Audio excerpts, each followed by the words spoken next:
एक बार की बात है। एक गरीब लड़की रीना व उसकी माँ लक्ष्मी सड़क पर जा रहे थे। वे अपने गांव से काफ़ी दूर पहली बार इस शहर में आए थे। कुछ आगे आकर वे दोनों एक चाय वाले की दुकान पर रुक गई। कुछ पल यहाँ वहाँ देखने के बाद लड़की की माँ लक्ष्मी दुकान वाले के पास पहुँची और उससे कहने लगी कि भैया, हम आज ही सोनापुर गांव से आए हैं। हमारा इस शहर में कोई भी नहीं है। क्या आप मुझे अपनी दुकान में कुछ काम दे सकते हैं जिससे मैं अपनी बच्ची का पेट भर सकूं? इस पर चाय की दुकान वाला कहने लगा, बहन, मेरे पास तुम्हारे लिए कोई बड़ा काम नहीं है और ना ही मैं तुम्हें इतने पैसे दे पाऊंगा। इस पर लक्ष्मी कहने लगी, भैया, मुझे पैसे की ज़रूरत नहीं है, मैं आपके बर्तन भी मांज लूँगी, बस आप उसके बदले में मुझे इतना खाना दे देना कि जिससे मेरी बच्ची का पेट भर सके।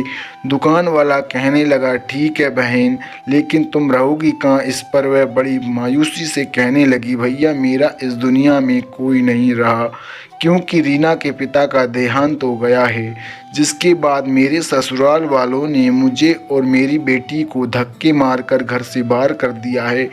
वह बोली, अब तो मुझे ही अपनी इस बच्ची को पालने के लिए कुछ ना कुछ काम करना पड़ेगा। आपको मंजूर हो तो मैं आपकी इस दुकान में ही सो जाऊंगी। सुबह जब तक आप अपने घर से आएंगे तब तक मैं आपकी दुकान में झाड़ू पोंछा व बर्तन साफ कर दिया करूंगी। इसके बदले में आप इस मेरी बेटी को कुछ खाने को दे दिया करना। लक्ष्मी की ऐसी बातें सुनकर चाय वाले का मन पिघल गया और उसने लक्ष्मी की बात मान ली। दोनों माँ बेटी वही दुकान में रहने लगी और काम करने लगी। ऐसे ही उनका समय बीतने लगा। एक दिन चाय वाला उससे कहने लगा, बहन, मैं तुम्हारे लिए पास के कारखानों में बात करूंगा जिसमें मेरी चाय हो जाती है। उसके मालिक का स्वभाव बहुत अच्छा है। उनके पास तुम्हारे लिए कोई काम होगा तो वह तुम्हें अवश्य ही काम देंगे, जिससे तुम्हें व तुम्हारी बेटी को एक अच्छा ठिकाना मिल जाएगा। ये कहकर चाय की दुकान वाले भैया ने जब कारखाने के मालिक से उन दोनों के बारे में बात की तो मालिक ने कहा, ठीक है, हमारे घर पर एक काम करने वाली की आवश्यकता, इसलिए तुम उसे हमारे घर भेज देना। वह चाय वाला लक्ष्मी व उसकी बेटी को मालिक के घर भेज देता है, जहाँ पर मालिक की पत्नी लक्ष्मी को घर का पूरा काम समझा देती है और साथ में ये भी समझा देती है कि तुम्हारी बेटी रीना मेरी बेटी की सहाराना से दूर रहे, जिससे उसे किसी भी तरह की इन्फेक्शन या बीमारी का खतरा ना रहे। एक दिन लक्ष्मी रसोई में काम कर रही होती है कि अचानक उसकी बेटी रीना के चीखने की आवाज़ सुनाई देती है। लक्ष्मी भागकर वहां जाती है तो देखती है रीना के समायरा की फ्रॉक हाथ में ले रखी थी और उसे देखकर बहुत खुश हो रही थी।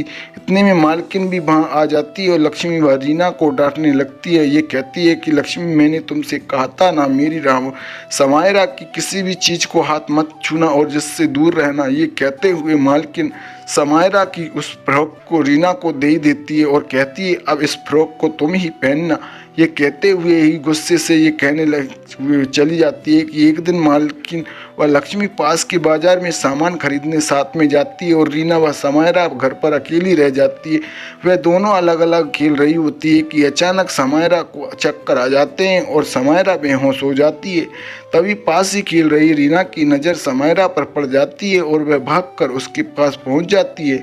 रीना समायरा के ऊपर पानी की बूंदें डालती है जिससे उसे होश आ जाए, पर समायरा अपनी आंखें नहीं खोलती। रीना घबराकर बिना देर किए पड़ोस में जाकर शोर मचाकर ये बताती है कि देखो, समायरा को पता नहीं क्या हो गया है, वह उठ नहीं रही है। उनके पड़ोसी आकर जब घर में देखते हैं तो वह समायरा की हालत देखकर जल्दी से डॉक्टर को बुला लेते हैं। कुछ ही देर में डॉक्टर वहां आ पहुंचते हैं और समायरा को इंजेक्शन लगाते हैं जिससे ये होश में आ जाती है। कुछ देर बाद मालकिन व लक्ष्मी की बाजार से लौट आती है और घर पर पड़ोसियों को देखकर घबरा जाती है।